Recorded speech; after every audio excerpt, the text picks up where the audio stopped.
are today celebrating her accomplishments at the SDG, it's important to state here that looking at her personality and what she has been able to achieve, it is indeed commendable, noteworthy that a global body as the United Nations with proven analytical approach to issues have found her worthy of this award to further reinforce her commitment and unusual dedication to the plight of her people in making SDG a success story in Nigeria.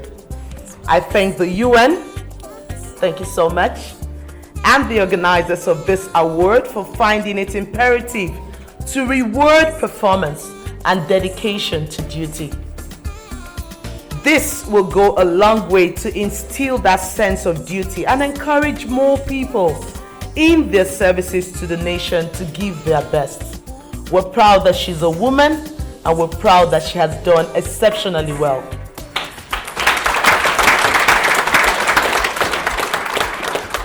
If I may say a few words from our United Nations perspective on why we think you are more than a worthy recipient of the United Nations in Nigeria's SDG award.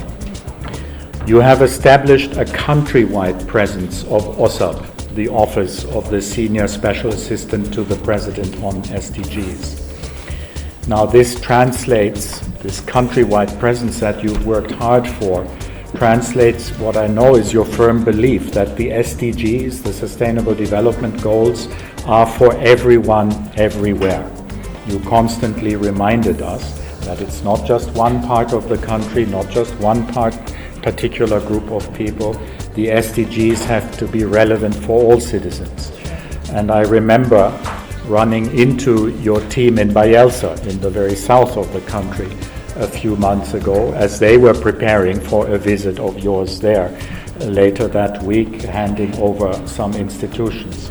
Recently I was in the north, in Borno, and I heard lots of stories about your recent visit there, again, handing over institutions. So we really, a second thing that we have valued is your countrywide focus and your focus on all citizens, no matter where they are and who they are. A third thing that has stood out is that you have carefully kept us on our toes. You have carefully monitored what the UN is doing in its support of the government's Sustainable Development Goals work. At the end of last year, when we signed with Prince Clem the new Sustainable Development Cooperation Framework governing the relationship between the UN and the Nigerian government for the next 5 years, from this year up to 2027. I am very convinced from what you said to me on that day and what I've heard and seen of you since, that as a new government is being formed, part of your continuity and part of legacy and part of SDG continuity implementation by the new and incoming government will be recognition of what you've achieved. We very much look forward to engaging with the new government on how to accelerate achievement of the SDG agenda. This is a celebration looking back on your achievements, and because we are awarding you the SDG award, it's on specifically the last 7 or 8 years in government being responsible for driving the SDG agenda. Let me end by saying that we hope this is not the end of our relationship with you, and we are optimistic that we will see you in one form or another in public life again. I tried to tease out of her what she knows about the incoming government, but she wouldn't tell me. I was not successful on that. Ladies and gentlemen, I present to you our awardee of the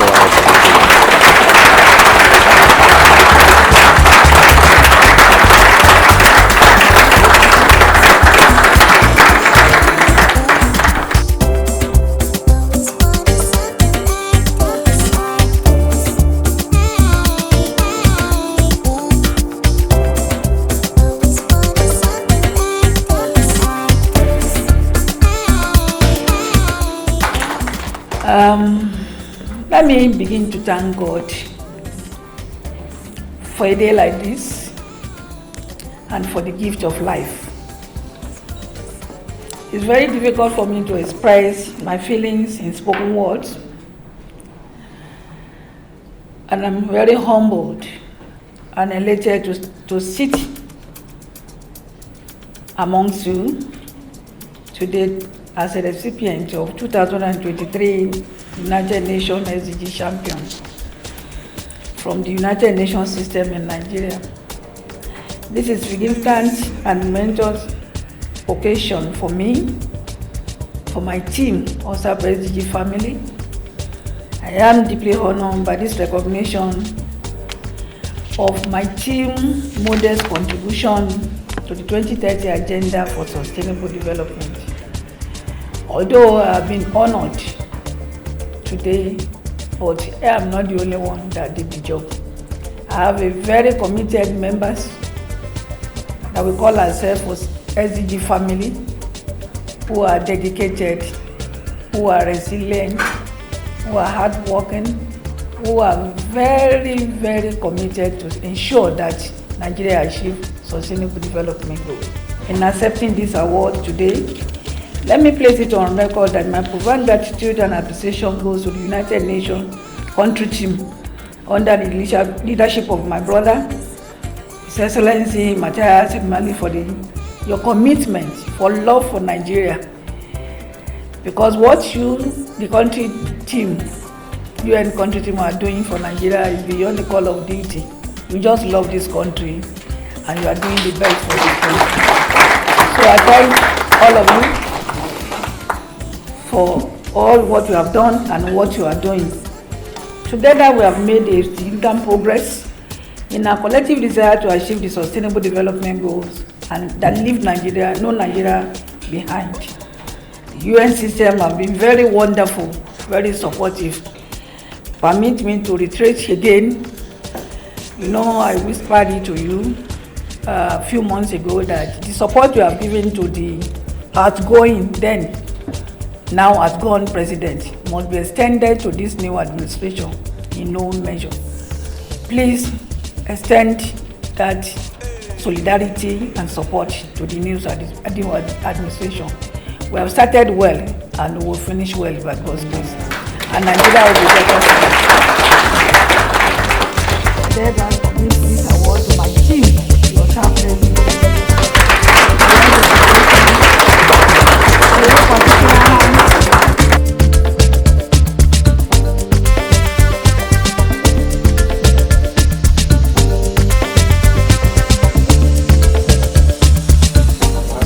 When we met, this is the thing that I discovered now. When we first met as friends, and I observed then that she had what people call native intelligence. She is so intelligent, and I know that she's always ready to be of use, and she's always capable by me. She always likes to do things and need to perfection. I was struck by her remarks about her husband and her family. That shows the very human side this lady is, and then her commitment to people.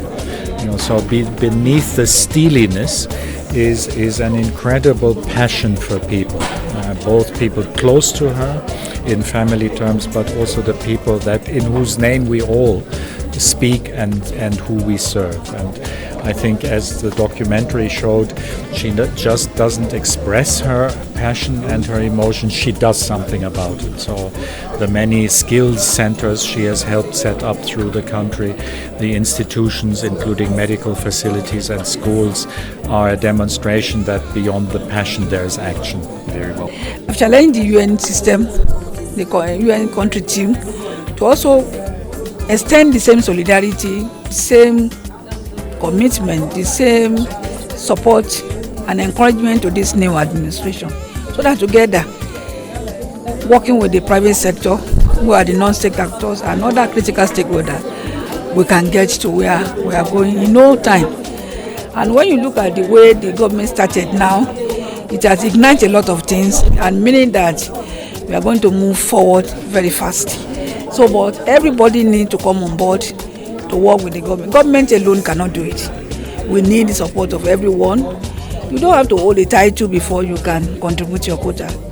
So everybody must come on board. Everybody, individually, we have a role to play to support the government in achieving the SDG. After all, if we achieve it today, it's for all of us collective benefit. So we must have collective responsibility to get collective benefit of the SDG. So I think we need to still work is work in progress, and I'm sure that with the knowledge and understanding of our people and what we have put in place, it will help. We still have to align and domesticate SDG into some of the state at the sub-national level, like I said. But work in progress, we will get every state and we'll get that one done, and everybody will be on the same page.